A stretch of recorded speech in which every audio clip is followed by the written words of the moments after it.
In the world of policing, every day brings a new challenge, a fresh encounter, or a twist of fate that can change everything. It was a rainy Wednesday evening in the heart of the city, a familiar cacophony of blaring car horns and distant sirens filling the air. My partner and I were rolling through one of the neighborhoods that, despite its rough reputation, had its good moments, frank discussions with locals who offered insight into a community often misunderstood. As we patrolled, I couldn't help but reflect on how many times I'd seen individuals fight against probability, thinking they could outsmart, outrun, or even outfight the law. Most of the time, it ended poorly for them, but the bravado was a constant. That night, we stopped to check on a small group gathered under a flickering street lamp. Laughter erupted as we approached, a mix of camaraderie and caution. And then he appeared, a tall, athletic black man with a confident swagger. You could see that he thrived on the approval of his friends, puffing his chest out like a rooster in a barnyard. His bravado was palpable, almost contagious. He had the kind of look that screamed, "Try me." As we approached the group, I could feel the tension in the air shift.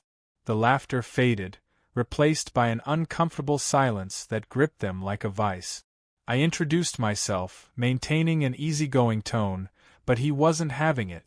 Instead of curiosity, I was met with a sneer, a calculated decision to assert dominance. "You think you can just come up here and flex on us?" he snapped, stepping forward, fists clenched at his sides. My partner gave me a sideways glance. I recognized that look. Here we go again. I calmly tried to defuse the situation, explaining we were just doing our job, looking out for everyone's safety. But with each word spoken, he leaned further into the hostility, feeling empowered in front of his friends. "You ain't tough, man. You just got a badge," he shot back, a mixture of bravado and ignorance. As the adrenaline kicked in, I could see that he was out for something more significant than mere banter. It was about respect, pride, and ultimately, a misguided sense of control. A small crowd began forming, excitement vibrated in their energy. I knew how this would play out. It was a dance I had witnessed too many times before. As I tried to reason with him, explaining that confrontation wasn't the way to go, he took a step forward, his chest puffed out, a challenge in his eyes. Suddenly, there was movement. He lunged towards me, and instinct took over. Years of training kicked in as I sidestepped, redirecting his momentum.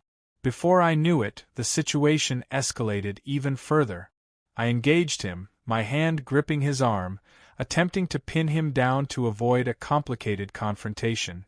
In those few moments I could almost hear the whispers of his friends, "Go, go, go!" urging him on, caught up in a moment yet too foolish to realize what came next. I had no intention of escalating the violence, but it was clear he did.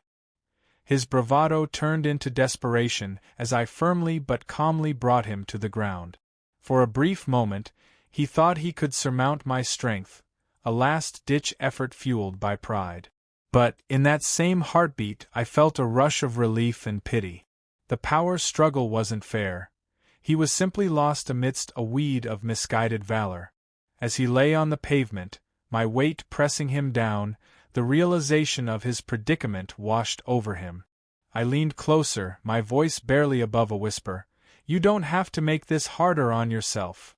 And then, as fate would have it, someone from the crowd, another male in his circle, possibly a friend, ran forward, shouting, "Get off him, man!"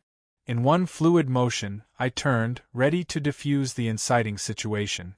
Yet, momentarily blinded by the adrenaline, the black man saw his chance. With a swift kick, he connected, just grazing my thigh, enough to send adrenaline coursing through me, but not enough to deter my focus.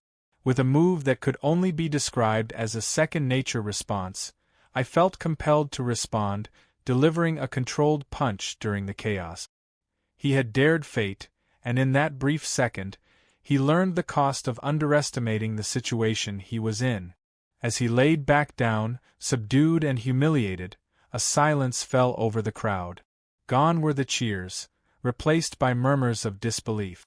I could see the fight draining from him, replaced by a dawning awareness of his choices. Moments later, sirens wailed in the distance, a reminder of the unpredictable nature of our lives as officers. In the aftermath, as we waited for backup, I reflected on the relationship between duty and humanity. His friends were now watching, eyes wide and perhaps filled with regret for egging him on. That was one of the heaviest lessons learned on the streets. Consequences existed far beyond the initial encounters. As my partner and I processed the scene, the man who tried to assert his toughness slowly began to realize he was just a pawn in a much larger game, caught in a cycle of bravado that only led to disappointment. I could see it in the way he avoided eye contact, in the way his shoulders slumped. One moment, he thought he was invincible. The next, he realized he was just a young man making choices. That night would stay with me long after the patrol ended. As I returned home, I couldn't stop thinking about the nuances of power, the fleeting nature of bravado, and the humanity of policing.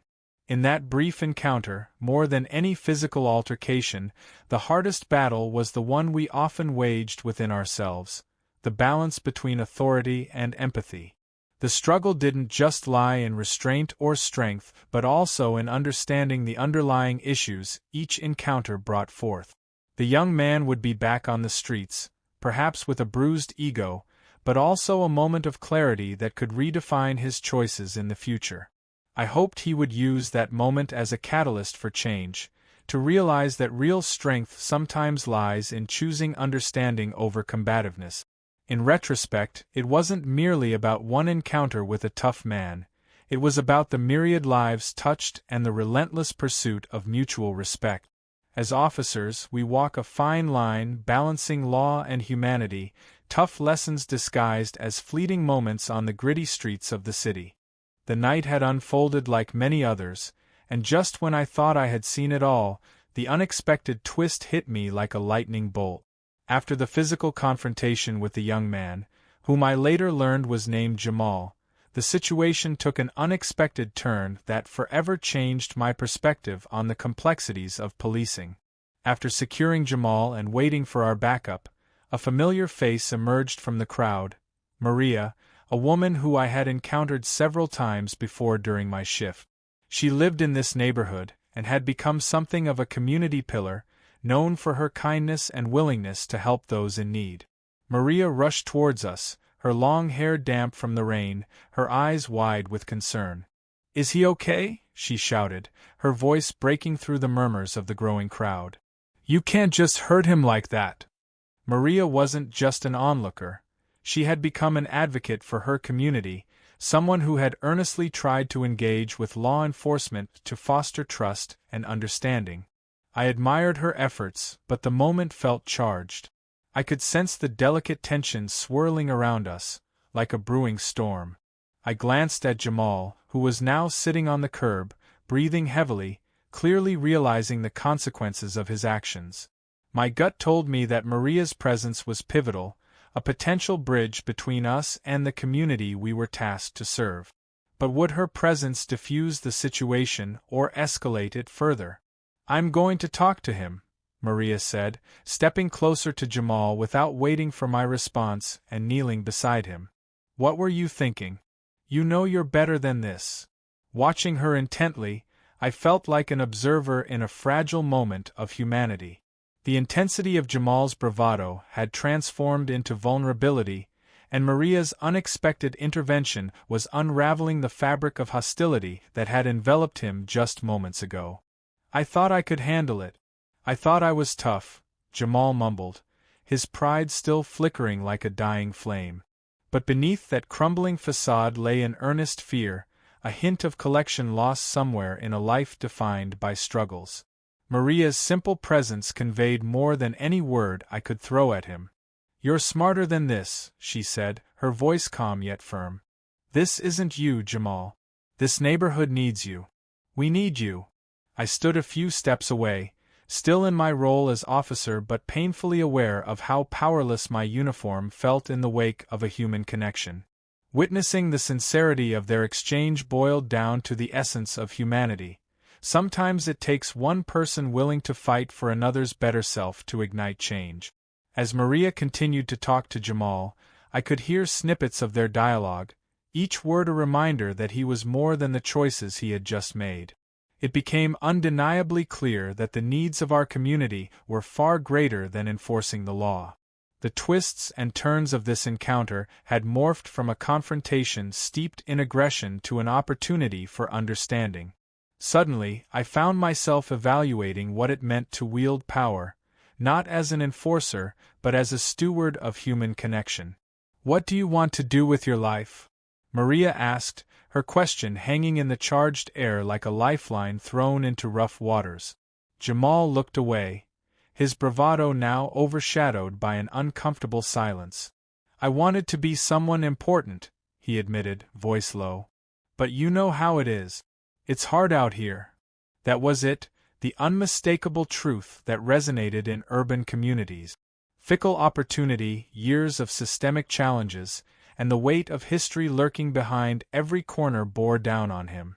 Everyone around us, including my partner, seemed to hang on every word.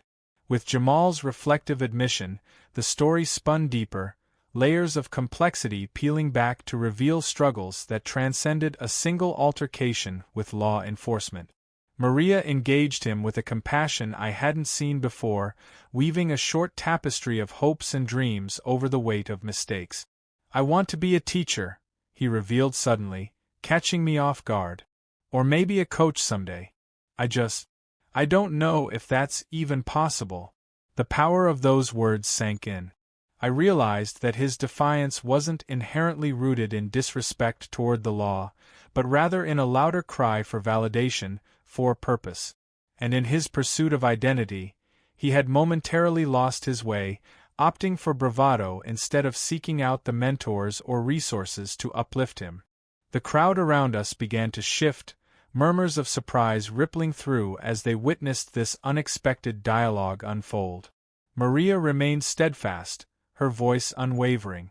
"It is possible, Jamal," she reassured him. "But it starts with acknowledging where you are right now. You need to make better choices." My partner leaned closer, intrigued by the engagement. We had often discussed the community's relationship with the police and how miscommunication was exacerbated by a lack of understanding. In that moment, it became overwhelmingly clear that this incident had the power to yield constructive dialogue, but it required everyone present to actively participate. Yet even as we stood there, still officially in our roles as enforcers, I felt a growing desire to chat with Jamal outside the rigidity of policies and regulations, to offer him a glimpse of how officers, too, were human, flawed and trying to navigate a challenging landscape. "Hey, Jamal," I finally spoke up as Maria was weaving encouragement. "It's never too late to redirect your path. I can help connect you with some resources if you're serious about coaching or pursuing teaching." Jamal turned his gaze towards me, weighing my words. "You would do that?" "I will," I replied. "Forget the badge for a second. People make mistakes, but that doesn't define who they are. It's what you do next that matters." The atmosphere had shifted into something completely irreplaceable. It was no longer about power dynamics or a binary sense of right and wrong. It was less of a standoff and more of a convergence, old barriers fading away, replaced by threads of respect. As we stood together, the officer, the community advocate, and the young man, what had begun as an altercation transformed into an unexpected moment of clarity. I suddenly realized that enforcing laws might only be part of my duty. The essence of community policing lay in these conversations that build bridges rather than erect walls. As the police backup arrived, their presence felt less intimidating, more supportive of an ongoing discussion rather than an appeasement of violence. They too stepped back, sensing the natural course of this moment unfolding. Maria and I, both committed to showing support, continued to encourage Jamal to shift his focus towards a constructive future. In the weeks that followed, Jamal and I kept in touch. I helped introduce him to mentorship programs and community initiatives focused on youth engagement. I discovered that through a simple act of kindness and a willingness to engage, lives could be transformed. Jamal blossomed into a young man who mentored his peers, revisiting the streets with purpose instead of turmoil. That unexpected twist radically altered my approach to policing and community interaction. From that rainy night spent in the heart of the city, I learned that every encounter carries the potential for redemption and dialogue, provided we are open to it. As I resumed my usual patrols, I always kept an eye out for Jamal, not as a mere statistic in the database but as a shining example of the importance of understanding and second chances. Every tough encounter henceforth echoed with the remnants of that night, a reminder that sometimes it's not about enforcing law and order, it's about fostering a community that thrives on understanding, compassion, and shared humanity. The streets were still filled with challenges, but hopeful strides were being taken toward a future better than any of us had imagined, because change started with the willingness to see beyond the badge, the bravado, and the barriers that separated us.